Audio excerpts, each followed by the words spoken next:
Welcome to Articulated Xtra, an articulated show supplement. This is the G.I. Joe classified series, Destro. Destro was created by toy designer Ron Rudat and Marvel Comics writer Larry Hama in 1983's G.I. Joe, A Real American Hero, Series 2. This version of Destro is based on his appearance in the 2020 G.I. Joe Operation Blackout video game. Destro comes with 3 accessories: a golden blaster, a scoped laser pistol, and a briefcase filled with stacks of money and a built-in computer. Out of the 35-ish pieces that make up this figure and its accessories, 100% are brand new, 57% have some sort of deco applied, and 34 points of articulation link these pieces together. Destro stands 6 5/16 inches tall, or 16 centimeters, scaling nicely with Wave 1 Scarlet, Duke, and Cooler Roadblock.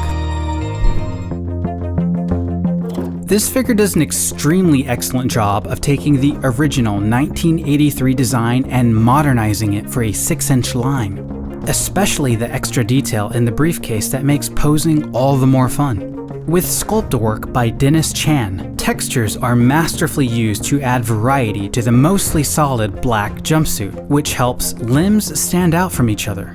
The use of red to accent the collar and holster is striking and frames the open chest and head beautifully. But the chrome color of the face and neck is what really makes this figure stand out.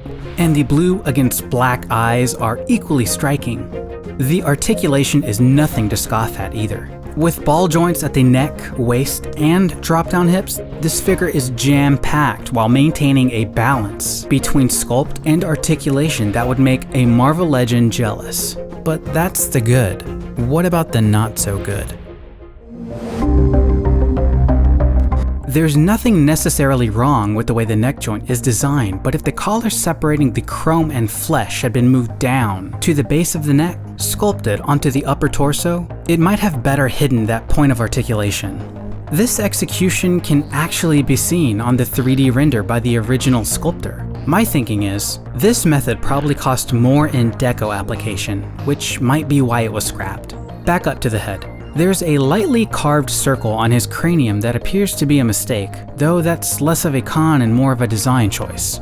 Down to the shoulders. They seem to be an appropriate size, but the butterfly joints might be too inset into the torso, as he can't quite properly rest his arms to his sides. Air lats. Otherwise, the holster feels a little cheap cast in bright red with no added detail, and the overall design of the belt feels a little too Fortnite-y.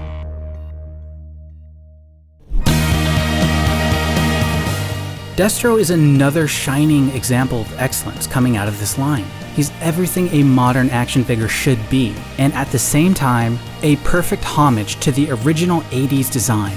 I just wish this line was a little easier to find. Before we get to the final score, if you enjoy our style, consider giving this video a like. If you want to see more, subscribe or follow us on your favorite social media @Articulated Show. And thank you to Sentinel Collections for transcribing this video for our Spanish-speaking audience. Links in the description. With its brand new, incredibly detailed sculpt, deco that certainly does its job, especially where it's needed the most, and excellent range of motion and above average articulation integration, this Destro action figure earns a 9 out of 10.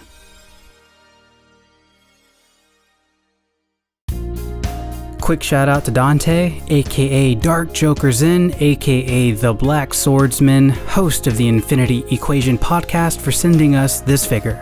It's only been several months. Sorry about that.